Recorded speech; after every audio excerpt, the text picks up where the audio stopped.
ketma-ket 4 marta bo'ldi operatsiya. Men hozir Mamajonov Davron aka Achilbayevich uylariga tashrif buyurdim. To'g'risi bu insonni boshiga kelgan kulfatlardan Allohning o'zi asrasin va bularga iloyim shifoyi komil ato etsin. Men hozir ularning ayollari Zuhra keling bilan gaplashmoqchiman. Bir ikki og'iz gapim bor. Zuhra kelingmi o'zlari batafsil tushuntirib beradilar.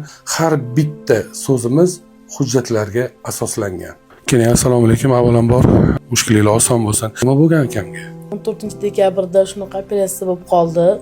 Ketma-ket 4 marta bo'ldi operatsiya. Yo'g'oycha yorilib ketgan. O'shanga hozir yana 5-operatsiyasi bor. Srochniy qilmasak bo'lmaydi. Boquvchimiz shu, 2 farzandim bor. Shu 2 xonada turaman. Sharoitim shu ahvol. Boquvchimiz shu. 2 qizim bor. 2 qizingiz bor, umr bilan bergan bo'lsin. Hop. Srochniy operatsiya qildirish kerak deyapsiz. Har bir kunimiz g'animat ekan.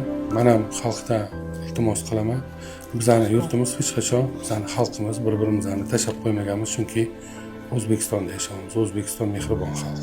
Qachondan beri bu holat ekan? Mana shu dekabrda boshlandimi bu? Avvalambor assalomu alaykum. Qadrdonlar, birodarlar. 2024-yil 14-dekabr kuni operatsiyaga kirganman. 2025-yil mana 1-iyun mana shu paytgacha 4 marta operatsiya bo'ldim. Yordam so'rab sizlarga murojaat qilyapman.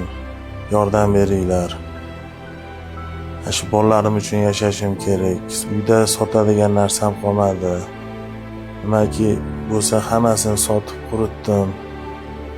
Mana shu 5-operatsiyaga sizlardan yordam so'rab murojaat qilyapman xalqimdan.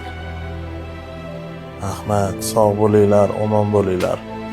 Asli mana ko'rib turganingizdek, aka juda ham ayanchli holatdalar. 2 shirindan shakar qizchalari bor. Men bu videoga olib chiqmadim chunki xohlamadik.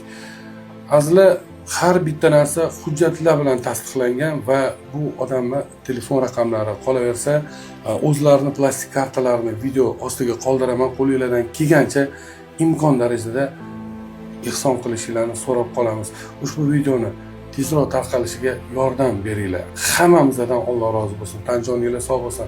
Farzandlarimizni baxtiga sog' bo'laylik. Ota-onamizdan o'tganlarni Allohga rahmat, shoystayi jannat qilgan bo'lib, qolganlarni umrini ziyoda qilsin. Yurtimiz tinch bo'lsin.